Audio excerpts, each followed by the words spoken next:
Welcome to T-SAT. ఈరోజు మనం జీవశాస్త్రంలో భాగంగా రక్త ప్రసరణ వ్యవస్థలో మిగిలిపోయిన అంశాల గురించి నేర్చుకుందాం. క్రితం క్లాస్లో మనం రక్త ప్రసరణ వ్యవస్థ అనగానేమి, రక్త ప్రసరణ వ్యవస్థ ఎన్ని రకాలు, మరియు రక్త ప్రసరణ వ్యవస్థలో ముఖ్య భాగాలైనటువంటి హృదయము, రక్తనాళాలు, రక్తము అనే అంశాల్లో హృదయము అనే పార్ట్ని కంప్లీట్ చేసుకోవడం జరిగింది. మానవ గుండె గురించి, మానవ గుండె అంతర్నిర్మాణం గురించి, మరి గుండెపోటు ఏ విధంగా వస్తుంది అనేటువంటి అంశాల గురించి చర్చించడం జరిగింది. మరి రక్త ప్రసరణ వ్యవస్థలో మిగిలిపోయినటువంటి రక్తనాళాలు మరియు రక్తం అనేటువంటి రెండు అంశాల గురించి ఈరోజు క్లాస్లో నేర్చుకుందాం.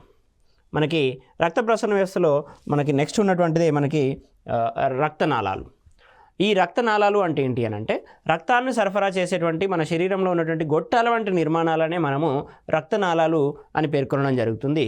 ఈ రక్తనాళాల గురించి అధ్యయనం చేయడాన్ని మనము యాంజియాలజీ, రక్తనాళాల గురించి అధ్యయనం చేసే శాస్త్రాన్ని మనము యాంజియాలజీ అని పేర్కొనడం జరుగుతుంది. అదేవిధంగా రక్తనాళాలకి చేసేటువంటి ఏదైనా ప్రక్రియ అంటే రక్తనాళాల్లో ఏవైనా అవాంతరాలు ఏర్పడినప్పుడు సరిచేసే ప్రక్రియని యాంజియోప్లాస్టీ అని అంటాము. రక్తనాళాలకు సంబంధించి సరిచేసే ప్రక్రియని మనము యాంజియోప్లాస్టీ అని అంటాము. రక్తనాళాల లోపల రక్తం అనేటువంటి ప్రవహిస్తూ ఉంటుంది. ఈ ప్రవహిస్తున్న రక్తానికి ఏవైనా అవాంతరాలు ఏర్పడినట్లయితే దాన్ని సరిచేయడం కోసం మనము డాక్టర్లు చేసేటువంటి ఆపరేషన్ లేదా ప్రక్రియని మనము యాంజియోప్లాస్టీ అని పేర్కొనడం జరుగుతుంది. అదేవిధంగా రక్తనాళాల్లో ప్రవహించే రక్తం యొక్క చిత్రాలను తెలిపే పరికరాన్ని మనము యాంజియోగ్రామ్ అని అంటాం. యాంజియోప్లాస్టీ అని అంటే చేసేటువంటి ప్రక్రియ, యాంజియోగ్రామ్ అని అంటే ఆ చిత్రాలను తెలిపేటువంటి పరికరం. ఏదైతే ఈ పరికరాన్ని మనము యాంజియోగ్రామ్ అని అంటాము. ఈ యాంజియోగ్రామ్ ద్వారా మనకు లభించినటువంటి చిత్రాలనే మనము యాంజియోగ్రఫీ అని పేర్కొనడం జరుగుతుంది. పరికరాన్ని ఏమో యాంజియోగ్రామ్ అని అంటాము, లభించినటువంటి చిత్రాలనే యాంజియోగ్రాఫ్ అని అంటాము. చేసేటువంటి ప్రక్రియ, అవాంతరాలను తొలగించడానికి చేసేటువంటి ప్రక్రియనే మనము యాంజియోప్లాస్టీ అని అంటాము. రక్తనాళాల గురించి అధ్యయనం చేసే శాస్త్రాన్ని యాంజియాలజీ అని పేర్కొనడం జరుగుతుంది. నెక్స్ట్ మనకి రక్తనాళాలు ముఖ్యంగా మూడు రకాలుగా ఉంటాయి. మానవ దేహం లోపల రక్తనాళాలు అనేటువంటివి మూడు రకాలుగా ఉంటాయి. ఒకటి ధమనులు, తర్వాత సిరలు, ఆ తర్వాత మనకి రక్తకేశ నాళికలు అని మూడు రకాలుగా ఉండడం అనేటువంటిది జరుగుతుంది. సో ఈ ధమనులు, సిరలు అనేటువంటి ప్రధానంగా మానవ దేహంలో అనేటువంటివి ఉంటాయి. ఈ ధమనులకి సిరలకి కలిగినటువంటి తేడాల గురించి కూడా మనం వచ్చే స్లైడ్ లోపల చూద్దాము. అదేవిధంగా ధమనులు, సిరలు లేనటువంటి శరీర భాగాలు అని అడిగినట్లయితే మనకి గోర్లు మరియు దంత ఎనామిల్, డెంటల్ ఎనామిల్ అని అంటాము. డెంటల్ ఎనామిల్ అని అంటాము. ఈ డెంటల్ ఎనామిల్ లోపల మరియు గోర్ల లోపల ధమనులు, సిరలు అనేటువంటివి ఉండవు అనే విషయాన్ని గుర్తుంచుకోండి.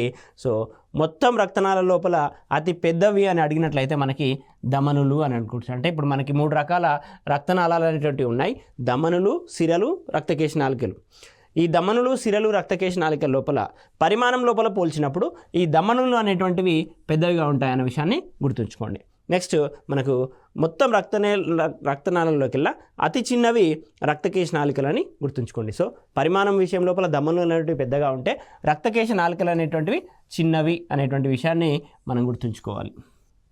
నెక్స్ట్ మనము ఈ ధమనులు మరియు సిరలకి మధ్య ఉన్నటువంటి తేడాల గురించి కనుక చూసినట్లయితే, సో ఈ ధమనులు, సిరలకి మధ్య తేడాల గురించి మనకు అనేకసార్లు పోటీ పరీక్షల్లో ప్రశ్నలు రావడం జరిగింది. అందుకే ఒక టేబుల్ రూపం లోపల ఇక్కడ ఉన్నటువంటి తేడాలన్నింటినీ ఇవ్వడం జరిగింది.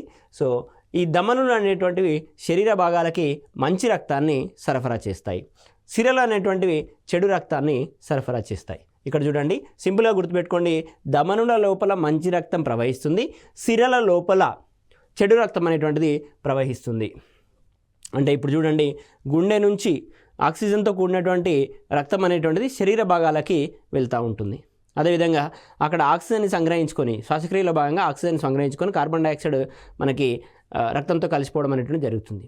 సో ఆ రక్తం అనేటువంటి తిరిగి మళ్ళీ గుండెకి చేరడం అనేటువంటి జరుగుతుంది. ఆ రకంగా ధమనులు అనేటువంటివి ఆక్సిజన్తో కూడిన రక్తాన్ని గుండె నుంచి శరీర భాగాలకు సరఫరా చేస్తే, శరీర భాగాల నుండి రక్తాన్ని సిరలు మరలా గుండెకి సరఫరా చేయడం అనేటువంటిది జరుగుతుంది. ఆ రకంగా ధమనుల లోపల మంచి రక్తం, సిరల లోపల చెడు రక్తం ప్రవహిస్తుంది అనే విషయాన్ని గుర్తుంచుకోండి. కానీ ఒకే ఒక్క ధమని మాత్రము చెడు రక్తాన్ని సరఫరా చేస్తుంది. అన్ని ధమనులు మంచి రక్తాన్ని సరఫరా చేస్తే ఒకే ఒక్క ధమని మాత్రము, ఎక్సెప్షనల్ కేస్, చెడు రక్తాన్ని సరఫరా చేసేటువంటి ధమని పేరునే మనము పుప్పుస ధమని అని అంటాము. మనము ఇంతకుముందు గుండె అంతర్నిర్మాణం గురించి చూసినప్పుడు ఈ పుప్పుస ధమని ఎక్కడ ఉంటుంది అనేటువంటిది గమనించడం జరిగింది. సో ఈ పుప్పుస ధమని లోపల మనకి చెడు రక్తం అనేటువంటిది సరఫరా కావడం జరుగుతుంది. సాధారణంగా ధమనుల లోపల మంచి రక్తం ప్రవహిస్తే పుప్పుస ధమని లోపల చెడు రక్తం అనేటువంటిది ప్రవహించడం అనేటువంటిది జరుగుతుంది. పర్టికులర్గా కుడి జఠరిక అంటే గుండె నుండి ఊపిరితిత్తులకి ఈ రక్త సరఫరా చేసేటువంటి ధమనినే మనము పుప్పుస ధమని అని అంటాము. ఈ పుప్పుస ధమని లోపల చెడు రక్తం అనేటువంటిది ప్రవహిస్తూ ఉంటుంది. అదేవిధంగా అన్ని సిరలు చెడు రక్తాన్ని ప్రవహిస్తే ఒకే ఒక సిర లోపల మాత్రం మంచి రక్తం ప్రవహిస్తూ ఉంటుంది. మంచి రక్తాన్ని సరఫరా చేసేటువంటి సిరనే మనము పుప్పుస సిర అని పేర్కొనడం జరుగుతుంది. ఈ పుప్పుస సిర అనేటువంటిది ఊపిరితిత్తుల నుండి ఎడమ కర్ణికకు రక్త సరఫరా అనేటువంటిది చేయగలుగుతుంది. పుప్పుస సిర అనేటువంటిది ఊపిరితిత్తుల నుండి ఎడమ కర్ణికకు అంటే గుండెకి, ఊపిరితిత్తుల నుండి గుండెకి మంచి రక్తాన్ని సరఫరా చేసేటువంటి సిరనే పుప్పుస సిర అని పేర్కొనడం జరుగుతుంది. సాధారణంగా సిరలు అనేటువంటివి శరీర భాగాల నుండి గుండెకి రక్త సరఫరా చేస్తాయని గుర్తుంచుకోండి. ఊపిరితిత్తులు మంచి రక్తాన్ని ఉత్పత్తి చేస్తాయి కాబట్టి ఈ మంచి రక్తాన్ని పుప్పుస సిర అనేటువంటిది ఊపిరితిత్తుల నుండి గుండెకి చేరుస్తుంది. గుండె నుండి మరి గుండెకి చేరినటువంటి చెడు రక్తం ఏదైతే ఉందో ఆ చెడు రక్తం ఊపిరితిత్తులకి ఆక్సిజన్ నింపుకోవడం కోసం ఊపిరితిత్తులకు సరఫరా కావాలి. గుండె నుండి పుప్పుస ధమని అనేటువంటిది ఊపిరితిత్తులకి రక్తాన్ని సరఫరా చేస్తుంది అనే విషయాన్ని గుర్తుంచుకోండి. పుప్పుస ధమని లోపల చెడు రక్తం ప్రవహిస్తుంది. ఇది చాలాసార్లు మనకి పరీక్షల్లో అడిగినటువంటి అంశం గుర్తుంచుకోండి. మంచి రక్తాన్ని సరఫరా చేసేటువంటి సిర, చెడు రక్తాన్ని సరఫరా చేసేటువంటి ధమని. సో ఈ ఉండడం అనేటువంటిది ఇవి ఎక్కడ ఉంటున్నాయని అంటే ధమనులు అనేటువంటి శరీరం యొక్క లోపలి తలాల లోపల ఉండడం అనేటువంటి జరుగుతుంది. సిరలు అనేటువంటివి శరీర ఉపరితలంలో ఉంటాయి. సో మనకి దేహం లోపలి భాగంలో ఉండేటువంటివి ధమనులు, దేహం ఉపరితలంలో ఉండేటువంటి సిరలు అని గుర్తుంచుకోండి. సాధారణంగా మనకు బయటకు కనిపించేటువంటి బ్లడ్ వెజిల్స్ ఏవైతే ఉన్నాయో, రక్తనాళాలు ఏవైతే ఉన్నాయో ఆ రక్తనాళాలన్నీ కూడా సిరలు అన్న విషయాన్ని గుర్తుంచుకోండి. సో ఈ రకంగా ఎక్కడ ఉంటాయి ధమనులు అనేటువంటి లోపల తలంలో ఉంటాయి, మరి సిరలు అనేటువంటివి ఉపరితలంలో ఉంటాయి. అదేవిధంగా ఈ రక్త ప్రవాహాన్ని కనుక అబ్జర్వ్ చేసినట్లయితే రక్త ప్రవాహం అనేటువంటిది అలల మాదిరిగా ధమనుల లోపల ఉంటుంది. ఎందుకనంటే గుండె చేసేటువంటి లబ్ధబ్ కారణంగా అలల మాదిరిగా ధమనుల లోపల రక్త ప్రవాహం అనేటువంటిది ఉంటుంది. ఈ శరీర భాగాల నుండి రక్తం అనేటువంటిది గుండెకి చేరుతుంది కాబట్టి ఇక్కడ తక్కువ పీడనంతో బిందువుల రూపంలో రక్తం అనేటువంటిది ప్రవహిస్తూ ఉంటుంది సిరల లోపల. అదేవిధంగా ఈ ధమనుల లోపల పెద్దది ఏది, ధమనుల లోపల చిన్నది ఏది, అదే రకంగా సిరల లోపల పెద్దది చిన్నది మరియు సిరల లోపల పొడవైనది. ఈ రకంగా మనం చూసినట్లయితే మనకి అతిపెద్ద ధమని అని మహాధమనిని పిలుస్తాం, మనం మహాధమనిని పిలుస్తాము. ఈ మహాధమని అనేటువంటిది అనేక శాఖలుగా విడిపోయి శరీర భాగాలకి రక్తాన్ని సరఫరా చేస్తుంది. ప్రధానంగా గుండె నుండి ప్రారంభమవుతుంది, తదనంతరము అనేక శాఖలుగా చీలిపోయి అన్ని శరీర భాగాలకి రక్తాన్ని సరఫరా చేస్తుంది. కాబట్టి మహాధమనిని అతి పెద్ద ధమని అని పేర్కొనడం జరుగుతుంది. అతిపెద్ద సిర ఏది అని అంటే మహాశిర అని గుర్తుంచుకోండి. మహాశిరనే మనం ఇంగ్లీష్ లోపల వీనా కావా అని అంటాము. మహాశిరనే మనం ఇంగ్లీష్ లోపల వీనా కావా అంటాము. అదేవిధంగా మహాధమనిని ఆరోట అని పేర్కొనడం జరుగుతుంది. నెక్స్ట్ మనకి పొడవు లోపల కనుక చూసినట్లయితే పొడవైన ధమని మనకి సూపర్ఫిషియల్ ధమని అంటాము. దీన్నే ఫీమోరల్ ధమని అని కూడా అంటాము. ఫెమర్ అనగా తొడ ఎముక అని గుర్తుపెట్టుకోండి. ఫీమోరల్ ధమని అంటే పొడవైనటువంటి ధమని, ఇది తొడ భాగంలో ఉంటుందని గుర్తుంచుకోండి. సో తొడ భాగంలో ఉండేటువంటి ధమని ఏదైతే ఉందో అది పొడవైన ధమని అని గుర్తుంచుకోండి. అతి పొడవైన సిర సాఫినస్ సిర, ఇది కూడా తొడ భాగంలో ఉండేటువంటి సిర. సో పొడవైన ధమని, పొడవైన సిర రెండు కూడా తొడ భాగంలో ఉంటున్నాయి. దీన్ని సూపర్ఫిషియల్ ధమని లేదా ఫీమోరల్ ధమని అని, ఆ సిరని సాఫినస్ సిర అని అంటున్నాము. అదేవిధంగా అతి చిన్న ధమని ధమనిక అని గుర్తుంచుకోండి. అతి చిన్న ధమని ధమనిక. అదేవిధంగా అతి చిన్న సిర సీరిక. సిరల పేరు మీదుగా సీరిక, ధమనుల పేరు మీదుగా ధమని, అవి చిన్నవి అని గుర్తుంచుకోండి.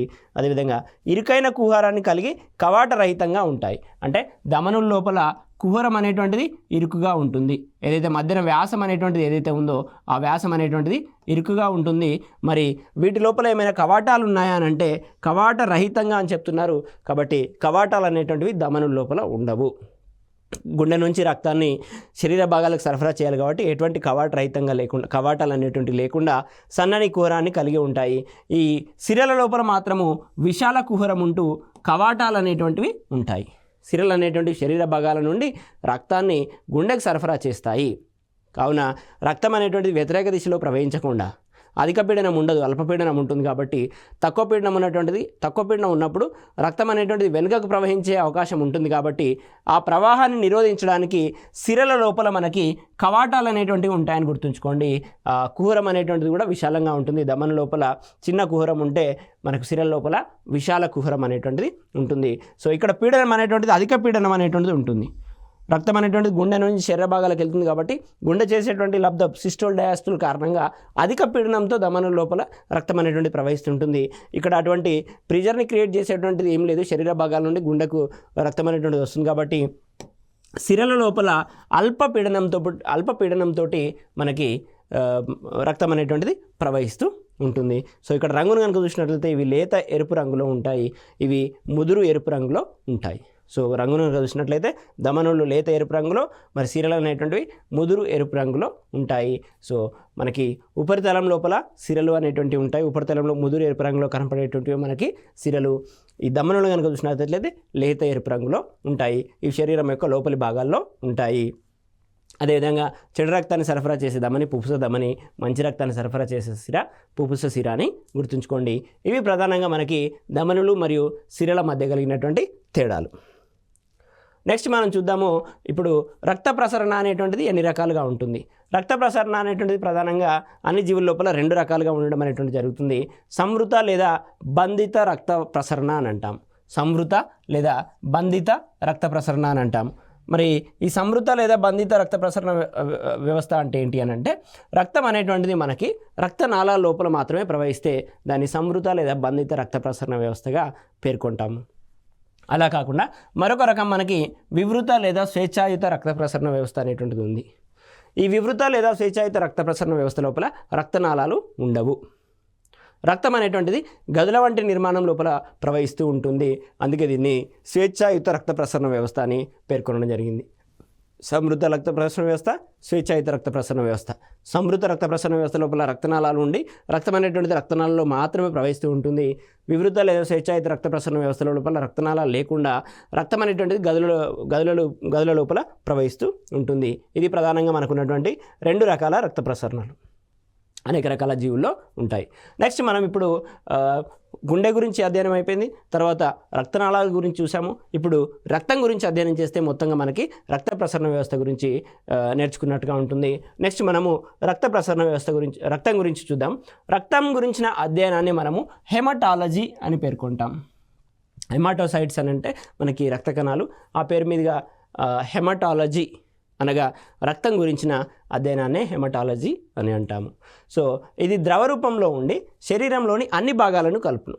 సాధారణంగా శరీర భాగాలను కలిపే వాటిని మనకి కణజాలాలు అని పేర్కొంటాము. శరీర భాగాలను కలిపేటువంటి వాటిని కణజాలాలు అని పేర్కొంటాము. ఈ రక్తం అనేటువంటి ద్రవ రూపంలో ఉంటూ కణజాలంగా ఉంటుంది. అంటే ద్రవ రూపంలో ఉంటూ శరీర భాగాలను కలుపుతుంది. సాధారణంగా కణజాలాలు అనేటివి ఘన రూపంలో ఉంటాయి. ఇది ద్రవ రూపంలో ఉంటూ శరీర భాగాలను కలుపుతుంది కాబట్టి దీన్ని ద్రవరూప సంయోజక కణజాలం అంటాం. ద్రవరూప సంయోజక కణజాలం అని అంటాము. ఎందుకనంటే ఇది శరీర భాగాలను కలుపుతుంది మరియు ద్రవ రూపంలో ఉంటుంది కాబట్టి ద్రవరూప సంయోజక కణజాలం అని అంటాము.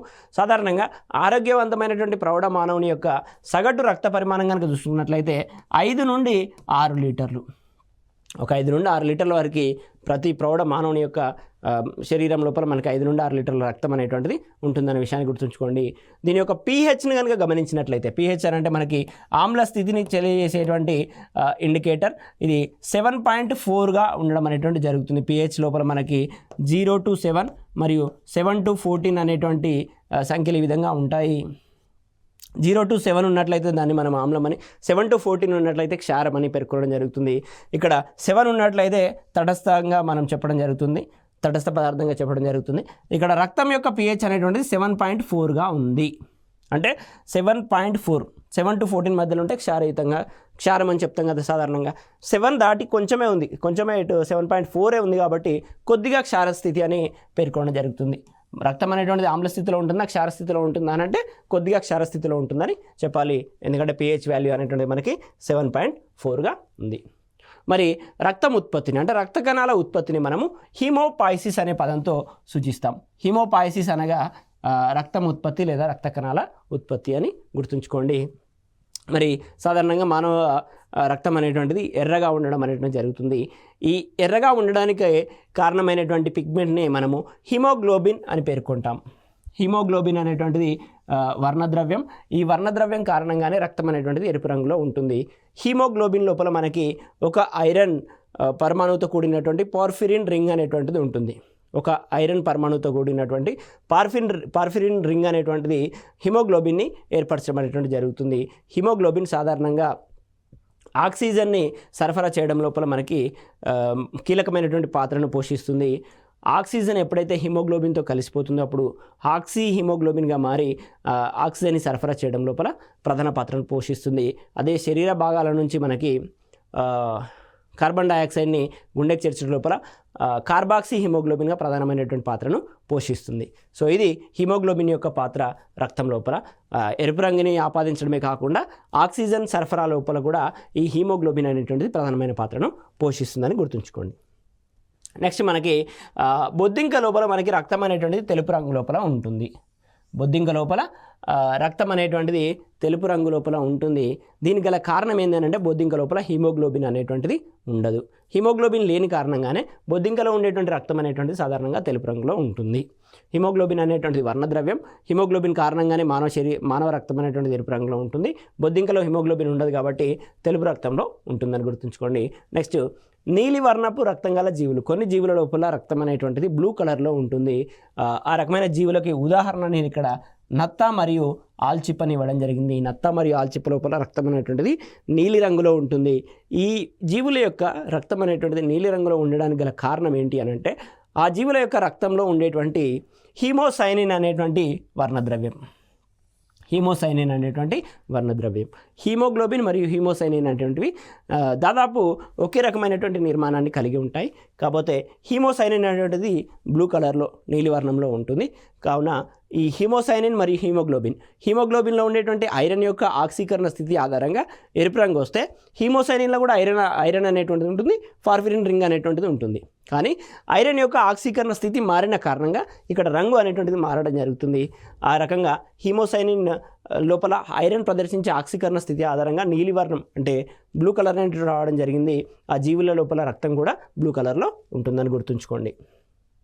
నెక్స్ట్ మనకి ఇప్పుడు రక్తం కట్టగట్టేటప్పుడు మనం చూడొచ్చు పై భాగంలో ఏర్పడే పసుపు రంగు పదార్థాన్ని సీరం అని అంటాము. రక్తం సాధారణంగా బయటకు వచ్చిన తర్వాత గడ్డగడుతుంది కదా, ఆ గడ్డగట్టిన రక్తం కాకుండా పైభాగంలో ఉండేటువంటి పసుపు రంగు పదార్థాన్ని మనం సీరం అంటాము. సో ఈ సీరం లోపల రక్త కణాలు కానీ ప్రోటీన్లు కానీ ఉండవు. రక్త కణాలు కానీ ప్రోటీన్లు కానీ ఈ సీరం లోపల ఉండవు. ఈ సీరంని గురించిన అధ్యయనాన్ని మనము సీరాలజీ అని పేర్కొనడం జరుగుతుంది. సాధారణంగా ఈ సీరం లోపల మనకి ప్రతిదేహకాలు అనేటువంటివి ఉత్పత్తి అవుతాయి. ఈ సీరం గురించిన అధ్యయనాన్ని మనము సీరాలజీ అని అంటాము. మనకి సీరం గురించిన అధ్యయనాన్ని సీరాలజీ అని పేర్కొనడం జరుగుతుంది. నెక్స్ట్ మనకి రక్తంలో మనకి ప్రధానంగా ప్లాజ్మా, రక్త కణాలు అని రెండు భాగాలుగా ఉంటాయి. రక్తం లోపల ప్రధానంగా ప్లాజ్మా మరియు రక్త కణాలు అని రెండు రకాలుగా ఉంటాయి. సో ప్లాజ్మా గురించి చూద్దాం. ద్రవరూపం లోపల రక్తంలో 55% వరకు ఈ ప్లాజ్మా అనేటువంటిది ఉంటుంది. సో ప్లాజ్మాలో అధికంగా ఉండే కర్బన పదార్థం అనేటువంటిది ప్రోటీన్స్. ఇంతకుముందు మనం సీరంలో చూసాము, దాని లోపల ప్రోటీన్స్ అనేటువంటివి ఉండవు, రక్త కణాలు అనేటువంటివి ఉండవు. కానీ ప్లాజ్మాలో మాత్రం ప్రోటీన్స్ అనేటువంటివి ఉంటాయి. ఆ ప్రోటీన్స్ కనుక చూసినట్లయితే ఆల్బ్యూమిన్స్ మరియు గ్లోబులిన్స్ అని పేర్కొనడం జరుగుతుంది. ప్లాజ్మాలో ఉండేటువంటి ప్రోటీన్లు ఆల్బ్యూమిన్స్ మరియు గ్లోబులిన్స్. వీటితో పాటు ఫైబ్రినోజిన్, ప్రోథ్రాంబిన్ అని అంటున్నాం. ఫైబ్రినోజిన్ మరియు ప్రోథ్రాంబిన్ అనేటువంటివి రక్తాన్ని గడ్డకట్టించేటువంటి కారకాలు. రక్తం పొరపాటున గాయం కారణంగా బయటకు వచ్చినప్పుడు ఫర్దర్గా బ్లడ్ లాస్ కాకుండా, అంటే తదుపరి దశలో బ్లడ్ అనేటువంటిది కోల్పోకుండా మనకి ఈ ఫైబ్రినోజిన్ మరియు ప్రోథ్రాంబిన్ అనేటువంటి రక్తాన్ని గడ్డకట్టించేటువంటి కారకాలు అనేటువంటివి మనకి ఉపయోగపడతాయి. సో ఇవి ప్రధానంగా ప్లాజ్మా లోపలే ఉంటాయి. నెక్స్ట్ మనకి ఇదే ప్లాజ్మా లోపల మనకి హెపారిన్ అనేటువంటి రక్తస్కందన నిరోధక పదార్థం అనేటువంటిది ఉంటుంది. రక్తస్కందన నిరోధక పదార్థం అనేటువంటిది ఉంటుంది. దీని యొక్క ఉపయోగం ఏంటంటే మనకి రక్తం అనేటువంటిది ఫైబ్రినోజిన్, ప్రోథ్రాంబిన్ కారణంగా సాధారణంగా రక్తం గడ్డకడుతుంది. కానీ రక్తనాళాల లోపల రక్తం గడ్డకట్టకుండా ఉండడం కోసము ఉన్నటువంటి కారకాన్నే మనము హెపారిన్ అని అంటాము. అందుకే దీన్ని రక్తస్కందన నిరోధక కారకం అని కూడా పేర్కొంటాం. హెపారిన్ అనేటువంటిది మనకి ప్లాజ్మా లోపల ఉంటుంది. దీన్ని రక్తస్కంద నిరోధక పదార్థం అని కూడా అంటాం. సో మనకి జలగలు మన రక్తాన్ని పీల్చేటప్పుడు ఈ హెపారిన్ అనేటువంటి రసాయనాన్ని విడుదల చేస్తాయి. అప్పుడు వాటి కూరల లోపల మనకి రక్తం గడ్డ కట్టకుండా ఉంటుంది. నెక్స్ట్ మనకి ప్లాజ్మా గురించి నేర్చుకున్న తర్వాత నెక్స్ట్ మనము రక్త కణాల గురించి చూద్దాము. రక్త కణాల లోపల మనకి ప్రధానంగా 3 రకాలనేటువంటివి ఉంటాయి. ఎర్ర రక్త కణాలు, తెల్ల రక్త కణాలు, రక్త ఫలకీకలు. సో మనకి రక్తం లోపల సీరాన్ని తొలగిస్తే మనకి ప్లాజ్మా మరియు రక్త కణాలు అనేటువంటివి ఉంటాయి. ప్లాజ్మా 50% వరకు ఉంటుంది. ప్లాజ్మాని తొలగించగా మిగిలినటువంటి మనకు రక్త కణాలు. ఈ రక్త కణాలు అనేటువంటి 3 రకాలుగా ఉంటాయి. ఎర్ర రక్త కణాలు, వీటినే రెడ్ బ్లడ్ సెల్స్ అని అంటాము, ఆర్బీసీ, రెడ్ బ్లడ్ సెల్స్ లేదా ఆర్బీసీ. తెల్ల రక్త కణాలు అని అంటాము WBC, white blood cells, white blood cells. అదేవిధంగా రక్త ఫలకీకలు, వీటిని మనము ప్లేట్లెట్స్ అని అంటాము. ప్లేట్లెట్స్ అని అంటే రక్త ఫలకీకలు అని గుర్తుంచుకోండి. నెక్స్ట్ మనము ఇప్పుడు రక్త ఫలకీకల గురించి చూసి తర్వాత తెల్ల రక్త కణాలు, ఎర్ర రక్త కణాల గురించి కూడా చూద్దాం. మనం తెల్ల రక్త కణాల గురించి, ఎర్ర రక్త కణాల గురించి మనము ఇమ్యూనిటీ అనేటువంటి పాఠ్యాంశం లోపల చర్చించడం జరిగింది. సో ఇప్పుడు ఒకసారి రక్త ఫలకీకల గురించి చూద్దాం. సాధారణంగా 2.5 నుండి 4.5 లక్షల వరకు ఉంటాయి. అంటే 2.5 లక్షల నుండి 4.5 లక్షల వరకు రక్త ఫలకీకలు అనేటువంటి మానవ దేహం లోపల ఉంటాయి అని గుర్తుంచుకోండి. సో ఎప్పుడైతే వ్యాధుల బారిన పడినప్పుడు రక్త ఫలకీకల సంఖ్య తగ్గేటువంటి అవకాశం ఉంటుంది. ఈ రక్త ఫలకీకల సంఖ్య తగ్గుతుంది అని అంటే అదొక డేంజర్ ఇండికేషన్ అని గుర్తుంచుకోవాలి. ఈ రక్త ఫలకీకల సంఖ్యను పెంచడం కోసం డాక్టర్లు వివిధ రకాల ఔషధాలను మనకు సూచించడం జరుగుతుంది. సో వీటి జీవితకాలం అనేటువంటిది సాధారణంగా 3 నుండి 10 రోజులు. అంటే ఇవి పుట్టిన తర్వాత 3 నుండి 10 రోజుల మధ్యలో క్షీణించడం అనేటువంటిది జరుగుతుంది. వాటి ప్లేస్లో మరలా కొత్త రక్త ఫలకీకలు అనేటువంటివి ఉత్పత్తి కావడం అనేటువంటిది నిరంతరం జరుగుతూనే ఉంటుంది. ఇవి ఎక్కడి నుంచి ఏర్పడతాయి అని అంటే ఎముక మజ్జ నుంచి. ఎముక మజ్జ అనగా బోన్ మ్యారో నుండి మనకి ఈ రక్త ఫలకీకలు అనేటువంటివి ఏర్పడతాయి. సో నేను ఇంతకుముందు చెప్పాను, వ్యాధులు కలిగినప్పుడు ప్రధానంగా డెంగ్యూని కలిగించేటువంటి వైరస్ ఏదైతే ఉందో ఈ వైరస్ మొదటగా ప్రభావం చూపించేటువంటిది రక్త ఫలకీకలపైనే. ఈ రక్త ఫలకీకలపైన ప్రభావం చూపించిన కారణంగా రక్త ఫలకీకల సంఖ్య అనేటువంటిది తగ్గిపోవడం జరుగుతుంది. తద్వారా రోగ నిరోధక శక్తి తగ్గిపోతుంది. రోగ నిరోధక శక్తి తగ్గిపోయినప్పుడు ఆటోమేటిక్గా ఇతర వ్యాధుల బారిన పడి మనకి మృత్యువాత పడేటువంటి ప్రమాదం ఉంది. కావున సో డెంగ్యూని మనం రాగానే రక్త ఫలకీకల సంఖ్యని ఎప్పుడు మానిటర్ చేస్తూ ఉంటాం. సో ఇది రక్త ఫలకీకలకు సంబంధించినటువంటి సమాచారం. మరి రక్త ఫలకీకల యొక్క ముఖ్య విధి ఏంటి అని అంటే ఒక థ్రాంబోప్లాస్టిన్ని ఈ రక్త ఫలకీకలు స్రవిస్తాయి. థ్రాంబోప్లాస్టిన్ యొక్క ఉపయోగం ఏంటి అని అంటే ఆల్రెడీ ఇంతకుముందుకే మనము ఫైబ్రినోజిన్ లాంటి కారకాలు ఉంటాయని అంటాం. వాటిని యాక్టివేట్ చేయాలనంటే ఈ థ్రాంబోప్లాస్టిన్ అనేటువంటిది మనకి ప్రోథ్రాంబిన్ అని చూసాం కదా ఇంతకుముందు మనకు. సో వాటిని యాక్టివేట్ చేయాలంటే థ్రాంబోప్లాస్టిన్ అనేటువంటి ఇది అవసరము. దీన్ని మనకి రక్త ఫలకీకలే స్రవించడం అనేటువంటి జరుగుతుంది. సో నెక్స్ట్ మనము ఈ థ్రాంబోప్లాస్టిన్ని స్రవిస్తున్న కారణంగా మనము ఈ రక్త ఫలకీకలను థ్రాంబోసైట్స్ అని కూడా పేర్కొంటాము. ప్లేట్లెట్స్ లేదా థ్రాంబోసైట్స్ అని కూడా పేర్కొనడం అనేటువంటి జరుగుతుంది. నెక్స్ట్ మనకి రక్త స్కందన ప్రక్రియ, దీన్ని సాధారణంగా రక్తం గడ్డకట్టడం అని పేర్కొంటాం. సో రక్తనాళం తగినప్పుడు రక్తం అనేటువంటిది కొలాజిన్ తంతులకి బహిర్గతం అవడం వల్ల రక్త స్కందనం అనేటువంటిది ప్రారంభమవుతుంది. సో రక్త స్కందన ప్రక్రియను ప్రారంభించేటివి రక్త ఫలకీకలు. ఇంతకుముందు చెప్పినట్టుగా రక్తం గడ్డకట్టుటను ప్రారంభించేవి, ఆ ప్రక్రియను ప్రారంభించేవి మనకి రక్త ఫలకీకలు. రక్త ఫలకీకల నుండి థ్రాంబోకైనేజ్ అనే ఎంజైమ్ అనేటువంటిది మనకి స్రవించడం జరుగుతుంది. సో థ్రాంబోకైనేజ్ విడుదలై రక్తంలో ఉన్న క్రియారహిత ప్రోథ్రాంబిన్, రక్తంలో ఆల్రెడీ ప్రోథ్రాంబిన్ అనేటువంటిది రక్తస్కందక కారకం అనేటువంటిది ఉంటుందని చెప్పుకున్నాము. అది క్రియారహితంగా ఉంటుంది, ప్రోథ్రాంబిన్ అని అంటాం. థ్రాంబిన్కి ముందున్నటువంటి పదార్థం కావున ప్రోథ్రాంబిన్ అని పేర్కొనడం జరుగుతుంది. ఇది క్రియారహితంగా ఉంటుంది. మన థ్రాంబోకైనేజ్ అనేటువంటి ఎంజైమ్ కారణంగా ప్రోథ్రాంబిన్ అనేటువంటిది థ్రాంబిన్గా మారడం అనేటువంటిది జరుగుతుంది. ప్రోథ్రాంబిన్ అనేటువంటిది థ్రాంబిన్గా మారడం జరుగుతుంది. నెక్స్ట్ స్లైడ్లో మీకు రియాక్షన్స్ ఇవ్వడం జరిగింది. థ్రాంబోకైనేజ్ అనేటువంటి ఎంజైమ్ కారణంగా ప్రోథ్రాంబిన్ అనేటువంటిది థ్రాంబిన్గా మారింది. దీనికి కాల్షియం అయాన్ కూడా అవసరం పడుతుంది. అదేవిధంగా థ్రాంబిన్ ఏం చేస్తుందనంటే థ్రాంబిన్ అనేటువంటిది రక్తంలోని ద్రవ రూపంలో ఉన్న ఫైబ్రినోజిన్ను ఘన రూపంలో ఉండే ఫైబ్రిన్గా మారుస్తుంది. మనకు రక్తం లోపల ప్రోత్రాంబిన్, ఫైబ్రినోజన్ అనేటువంటివి రెండు ఉంటాయి. ఫైబ్రినోజన్ అనేటువంటిది ద్రవ రూపంలో ఉంటుంది, ప్రోత్రాంబిన్ అనేటువంటిది క్రియారహితంగా ఉంటుంది. క్రియారహితంగా ఉన్నటువంటి ప్రోత్రాంబిన్ని మనకి థ్రాంబిన్గా మార్చేది థ్రాంబోకైనేజ్. థ్రాంబోకైనేజ్ని స్రవించేవి రక్త ఫలకీకలు. మరి ద్రవ రూపంలో ఉన్నటువంటి ఫైబ్రినోజిన్ అనేటువంటిది ఏదైతే ఉందో ఈ ఫైబ్రినోజిన్ అనేటువంటిది మనకి ద్రవ రూపంలో ఉన్నటువంటి ఈ ఫైబ్రినోజిన్ని ఘన రూపంలోకి మార్చేటువంటిది మనకి ఈ థ్రాంబిన్ అనేటువంటి పదార్థం. సో ప్రోత్రాంబిన్ని థ్రాంబిన్గా మార్చేది థ్రాంబోకైనేజ్. ఈ థ్రాంబిన్ ఏం చేస్తుంది? ఫైబ్రినోజిన్ పైన పనిచేసి ఘన రూపంలో ఉన్నటువంటి మనకి ఈ ఘన రూపంలో ఉన్నటువంటి ఈ ఫైబ్రినోజిన్ పైన పనిచేసి తంతువుల రూపంలో ఉండేటువంటి ఫైబ్రిన్గా మారుస్తుంది. ఇది ఫైబ్రినోజిన్ అనేటువంటిది ద్రవ రూపంలో ఉంటుంది. ఫైబ్రిన్ అనేటువంటిది ఘన రూపంలో ఉంటుంది.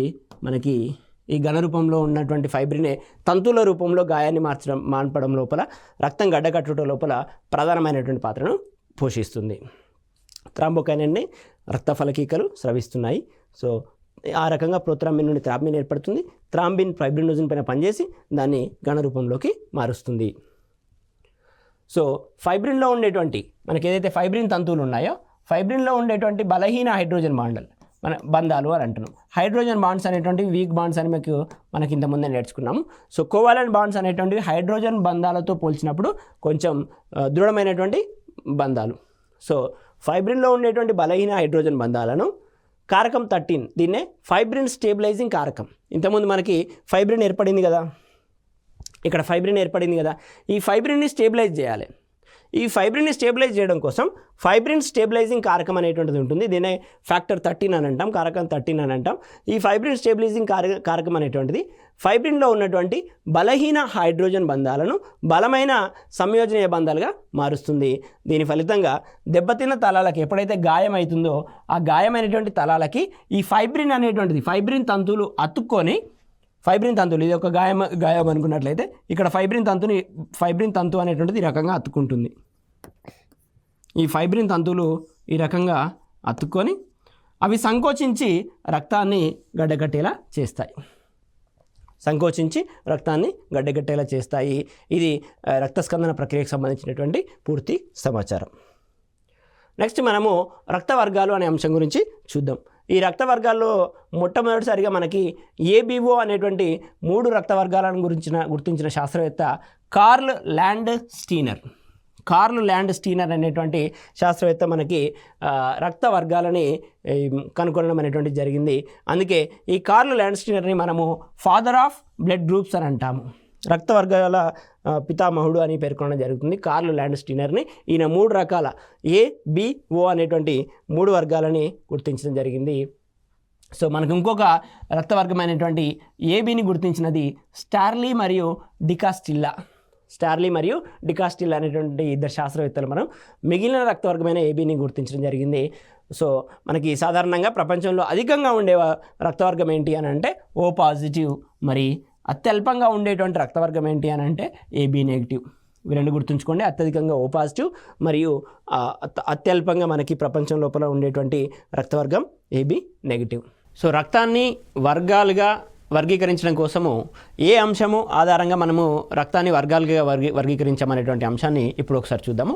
సో మనకి ఇంతకుముందే నేర్చుకున్నాము రక్తాన్ని మనము ఏ రక్తవర్గంగా, బి రక్తవర్గంగా మరియు ఏబి రక్తవర్గంగా, ఓ రక్తవర్గంగా వర్గీకరించడం అనేటువంటిది జరిగింది. ఈ వర్గీకరణకు కలిగినటువంటి ఆధారం ఏంటి అని అంటే మనకు రక్తంలో ఉండేటువంటి ప్రతిజనకాలు. ఇప్పుడు రక్తంలో ప్రతిజనకాలు అనేటువంటివి ఆర్బీసీ పైన ఉంటాయి. ఈ ఆర్బీసీ పైన ఉండేటువంటి ప్రతిజనకం లేదా యాంటీజెన్ అని అంటాము. ఈ యాంటీజెన్ ఆధారంగానే మనము రక్తాన్ని ఏ రక్తవర్గంగా, బి రక్తవర్గంగా, ఏబి రక్తవర్గంగా, అదేవిధంగా ఓ రక్తవర్గంగా మనం వర్గీకరించడం అనేటువంటిది జరిగింది. ఇప్పుడు చూడండి, ఏ రక్తవర్గం ఏదైతే ఉందో ఈ ఏ రక్తవర్గం యొక్క ఆర్బీసీ పైన ఏ అనేటువంటి ప్రతిజనకం ఉంటుంది. అదేవిధంగా బి రక్తవర్గం ఎవరైతే ఉన్నారో బి రక్తవర్గం యొక్క ఆర్బీసీ పైన మనకి బి ప్రతిజనకం అనేటువంటిది ఉంటుంది. ఏబి రక్తవర్గం ఉన్నారు అని అంటే వారి ఎర్ర రక్త కణం పైన ఏ ప్రతిజనకము మరియు బి ప్రతిజనకము 2 కూడా ఉంటాయి. అదేవిధంగా ఓ రక్తవర్గము ఏదైతే ఉందో ఈ ఓ రక్తవర్గం యొక్క ఎవరికైతే ఉందో ఓ రక్తవర్గము వారి ఆర్బీసీ పైన ఎటువంటి ప్రతిజనకాలు అనేటువంటివి ఉండవు అనేటువంటి విషయాన్ని గుర్తుంచుకోండి.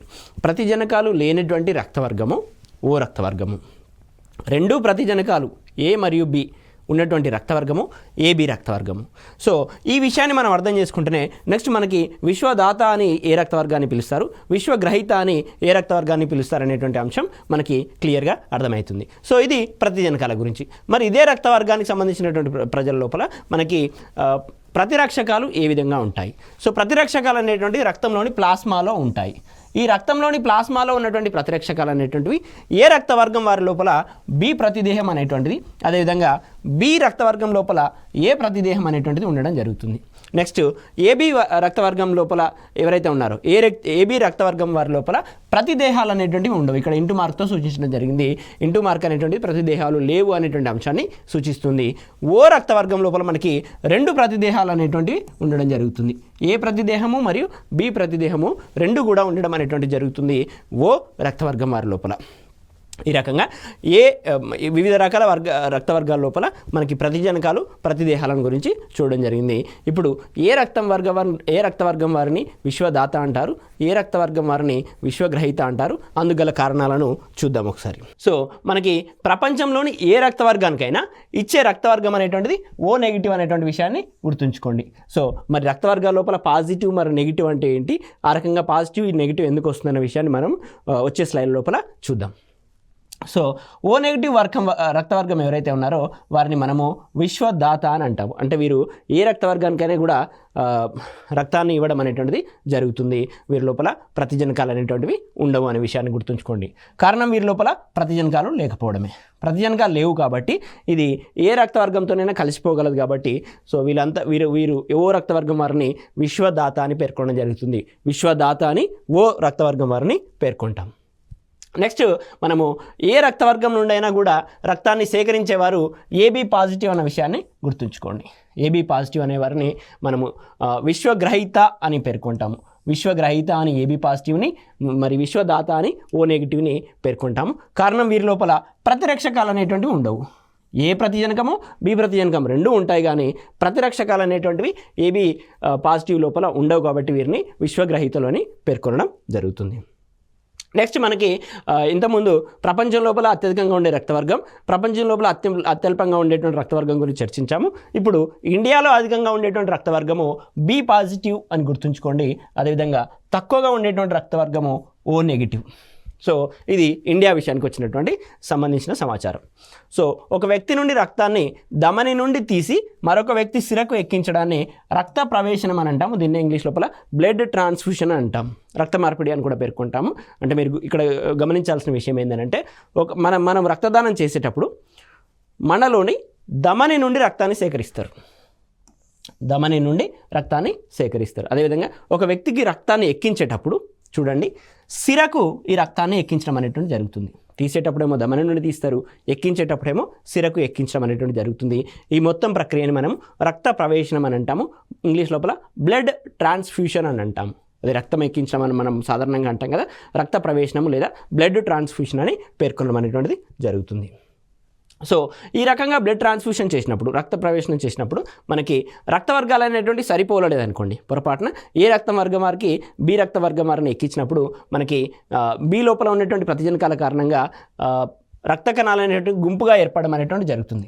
రక్తనాళ లోపల రక్త కణాలు గుంపుగా ఏర్పడి రక్త ప్రసరణకు అంతరాయాన్ని కల్పిస్తాయి. ఎందుకంటే ప్రతిజనకాలు ప్రతిదేహకాల మధ్యన చర్య జరిగి గుంపులుగా ఏర్పడి రక్త ప్రసరణకి అంతరాయాన్ని కలిగిస్తాయి. ఈ రకంగా అంతరాయాన్ని ఏర్పరచడాన్ని మనము గుచ్చకరణము అని అంటాము. గుచ్చకరణము అని పేర్కొనడం జరుగుతుంది. ఈ గుచ్చకరణం కారణంగానే మరణం సంభవించేటువంటి అవకాశం ఉంది కాబట్టి సో మనం ఎవరికైనా రక్తాన్ని ఎక్కించేటప్పుడు బ్లడ్ గ్రూప్ అనేటువంటిది సరిపోలడం అనేటువంటిది అత్యంత కీలకమైనటువంటి అంశము. బ్లడ్ గ్రూప్ సరిపోలినప్పుడు మాత్రమే మనము ఈ గుచ్చకరణం జరగకుండా మనము చేయగలుగుతాం. తద్వారా మరణాన్ని కూడా ఆపవచ్చు. నెక్స్ట్ మనకు ఉన్నటువంటి మరొక అంశము RH కారకం. ఇంతకుముందే రక్తవర్గాల లోపల పాజిటివ్ నెగిటివ్ ఏ విధంగా వచ్చిందన్నటువంటి విషయాన్ని నెక్స్ట్ స్లైడ్లో చూద్దామని చెప్పాను. దానికి కారణము RH కారకం అని అంటాము. సో దీన్ని మొదటగా ల్యాండ్ స్టీనర్ మరియు వీనర్ అనేటువంటి ఇద్దరు శాస్త్రవేత్తలు, ల్యాండ్ స్టీనర్ మరియు వీనర్ అనేటువంటి ఇద్దరు శాస్త్రవేత్తలు మనకి ఒక కోతిలో కనిపెట్టడం జరిగింది. ఆ కోతి యొక్క పేరే మకాకా రీసెస్. ల్యాండ్ స్టీనర్ మరియు వీనర్ అనేటువంటి ఇద్దరు శాస్త్రవేత్తలు మకాకా రీసెస్ అనేటువంటి కోతి లోపల ఈ RH కారకాన్ని కనుగొనడం జరిగింది. సో ఈ RH కారకం అనేటువంటి సాధారణంగా ఎర్ర రక్త కణాలపైన ఉంటుంది.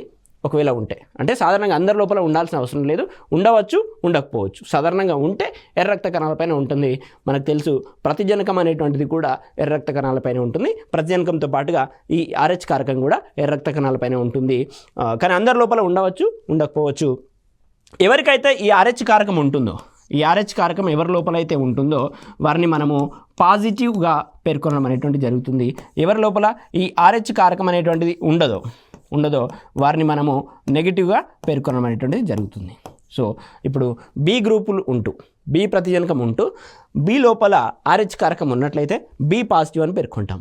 అదేవిధంగా బి గ్రూప్ లోపల బి ప్రతిజనకం ఉంటూ RH కారకం లేనట్లయితే మనము బి నెగిటివ్గా పేర్కొనడం అనేది జరుగుతుంది. అదేవిధంగా A positive, A negative, O positive, O negative, AB positive, AB negative అనేటువంటి రక్తవర్గాలు అనేటువంటి ఏర్పడడం జరుగుతుంది. సో ఇక్కడ ఇవ్వడం జరిగింది. ఒకవేళ ఉన్నట్లయితే వారి రక్తాన్ని పాజిటివ్ అని, లేనట్లయితే నెగిటివ్ అని పేర్కొనడం జరుగుతుంది. నెక్స్ట్ మనకు ఉన్నటువంటి ఇంకొక ఇంపార్టెంట్ విషయం మనకి ఎరిథ్రోబ్లాస్టోఫిటాలసిస్ అని అంటాం. ఎరిథ్రోబ్లాస్టోఫిటాలసిస్ అంటే తల్లిదండ్రులు ఇద్దరు లోపల పాజిటివ్, నెగిటివ్ ఉండి, అంటే RH కారకం ఉంటుంది, ఉండట్లేదు. అండ్ ఇంకొకటి మనకి శిశువుకి ఏ రకమైనటువంటి రక్తవర్గం వస్తుంది, మరి ఏర్పడేటువంటి సమస్య ఏంటనే విషయాన్ని ఈ ఎరిథ్రోబ్లాస్టోఫిటాలసిస్గా పేర్కొంటాం.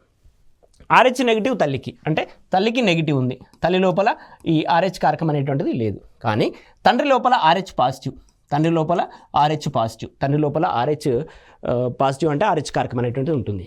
సో ఈ రకంగా జన్మించినటువంటి శిశువు, ఈ రకంగా జన్మనిచ్చినటువంటి శిశువు RH పాజిటివ్ అయినట్లయితే, తండ్రి ద్వారా ఏదైతే RH కారకం ఉందో RH పాజిటివ్ ఇక్కడ వచ్చిందనుకోండి, శిశువు కూడా RH పాజిటివ్ వచ్చిందనుకోండి, ఆ శిశువు రక్తానికి వ్యతిరేకంగా, శిశువు అనేటువంటిది తల్లి గర్భాశయంలోనే ఉంటుంది, అప్పుడు ఆ శిశువు యొక్క రక్తానికి వ్యతిరేకంగా తల్లి రక్తంలో ప్రతిదేహకాలు అనేటువంటి ఏర్పడతాయి.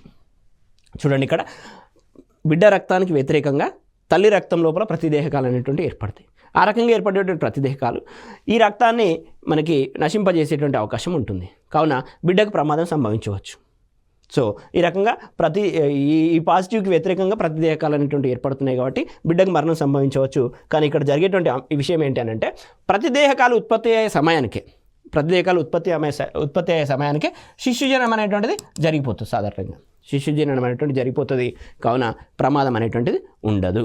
కానీ చూడండి, ఇక్కడ మరో బిడ్డకి జన్మనిచ్చే సమయం లోపల కూడా ఆ బిడ్డకు కూడా RH పాజిటివ్, అంటే రెండవ శిశువుకి జన్మనిచ్చే సమయం లోపల కూడా ఆ శిశువుకి కనుక RH పాజిటివ్ వచ్చిందనుకోండి, తల్లిలో అప్పటికే ఉత్పత్తి చేయబడినటువంటి ప్రతిదేహకాలు ఏవైతే ఉన్నాయో, మొదటి శిశు జననం సమయం లోపల ఉత్పత్తి చేయబడినటువంటి ప్రతిదేహకాలు ఏవైతే ఉన్నాయో, రెండవ శిశువు యొక్క ఎర్ర రక్త కణాలను విచ్ఛిత్తి చేయడం అనేటువంటి జరుగుతుంది. ఎందుకంటే ప్రతిదేహకాలు అనేటువంటివి ఉన్నాయి.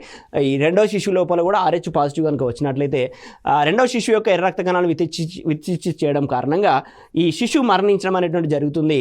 ఈ రకమైనటువంటి సిచ్యువేషన్నే మనము ఎరిథ్రోబ్లాస్టోఫిటాలసిస్ అని అంటాము. ఫీటస్ అనేటువంటిది శిశువుకి, అదే గర్భానికి సంబంధించినటువంటి, భ్రూణానికి లేదా పిండానికి సంబంధించినటువంటి పదం ఫీటస్ అని అంటాము. ఎరిథ్రో అనేటువంటిది ఎర్ర రక్త కణాలు, ఈ ఎర్ర రక్త కణాలు బ్లాస్టో అంటే విచ్ఛిత్తి చెందడము. ఆ రకంగా ఎరిథ్రోబ్లాస్టోఫిటాలసిస్ కారణంగా మనకి శిశువు మరణం అనేటువంటిది జరుగుతుంది. మరి ఈ రకంగా జరగకుండా మనము తల్లికి ఇంజెక్షన్ చేసేటువంటి ఇంజెక్షనే మనము యాంటీబాడీ ఇంజెక్షన్ అని అంటాము. RH కారణంగా యాంటీబాడీస్ వచ్చినాయి. ఈ యాంటీబాడీస్కి వ్యతిరేకంగా మనం ఇంజెక్షన్ ఇస్తున్నాం కాబట్టి RH యాంటీబాడీ ఇంజెక్షన్ అని పేర్కొనడం అనేటువంటి జరుగుతుంది. సాధారణంగా తల్లి యొక్క బ్లడ్ గ్రూప్ని, తండ్రి యొక్క బ్లడ్ గ్రూప్ని పరీక్షించడం అనేటువంటి సాధారణంగా జరుగుతుంది. సో ఆ రకంగా మనకి పాజిటివ్ కనుక వచ్చినట్లయితే RH యాంటీబాడీ ఇంజెక్షన్ అనేటువంటిది ఇవ్వడం జరుగుతుంది. ఇది రక్త ప్రసరణ వ్యవస్థ మరియు రక్త వర్గాల గురించి మరో క్లాస్లో మరో చక్కని పాఠ్యాంశంతో మేము ముందుకు వస్తాను. Thank you, one and all.